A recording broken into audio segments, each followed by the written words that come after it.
निजामों का शहर हैदराबाद सिर्फ तेलंगाना का नहीं होता, यह तो तेलुगु बोलने वाले तमाम लोगों का शहर होता है। जी हाँ, ये अल्फाज आंध्र प्रदेश स्टेट के चीफ मिनिस्टर नारा चंद्रबाबू नायडू के होते हैं, जिन्होंने स्विट्जरलैंड के डावोस में हुई वर्ल्ड इकोनॉमिक फोरम में शिरकत के बाद उनके अपने स्टेट आंध्र प्रदेश को वापस होकर 25 जनवरी यानी हफ्ते के दिन अमरावती में वहां के सही सही के रिपोर्टर से बातचीत करते हुए इन अल्फाज का इस्तेमाल किया, जिनका यह बयान अब कॉन्ट्रोवर्सी का शिकार हो गया। और फिर पॉलिटिकल लेवल पर चंद्रबाबू नायडू के इस बयान पर तनकीदें भी की जा रही है, क्योंकि चंद्रबाबू नायडू का पॉलिटिकल लेवल पर अब निजामों के शहर हैदराबाद से कोई ताल्लुक नहीं रहा। और फिर यहाँ फिलहाल उनकी अपनी पार्टी तेलुगु देशम का भी कोई वजूद नहीं है, मगर फिर भी इसके बावजूद चंद्रबाबू नायडू डावोस जाके आने के बाद इस तरह का बयान देकर सबको हैरान कर दिए, जिन्होंने कहा कि हैदराबाद शहर सिर्फ तेलंगाना का नहीं होता, बल्कि ये तो तेलुगु बोलने वाले तमाम लोगों का शहर होता है। जिस पर यहाँ इस बात का भी तज़किरा जरूरी समझा जाता है कि निजामों के शहर तारीखी हैदराबाद को जॉइंट स्टेट आंध्र प्रदेश के वक्त डेवलप करने में और इसका नाम मजीद रोशन करने में उस वक्त के चीफ मिनिस्टर नारा चंद्रबाबू नायडू का बहुत बड़ा रोल शामिल रहा।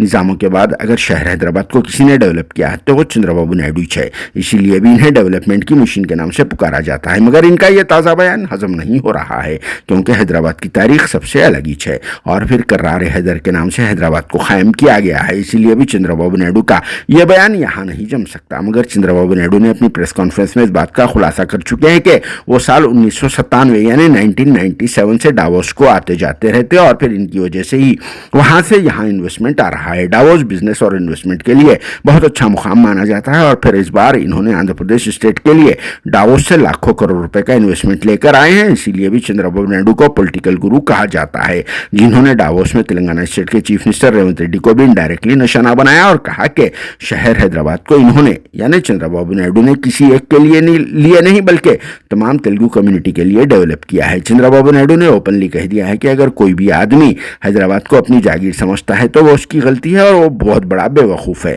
उनके दौरे हुकूमत में किए गए डेवलपमेंट की वजह से ही आज हैदराबाद को यह मुकाम मिला है और फिर इतना भारी इन्वेस्टमेंट आ रहा है। चंद्रबाबू नायडू ने मजीद कहा कि कड़पा में स्टील प्लांट को कायम करने के ताल्लुक से वो पाबंद है और यहाँ स्टील प्लांट के कायम हो जाने के बाद से हज़ारों लोगों को रोजगार भी मिलेगा और फिर आंध्र प्रदेश से डेवलपमेंट की राह पर बढ़ेगा। जिस पर आप सबका क्या कहना है, कमेंट बॉक्स में ज़रूर जवाब देना।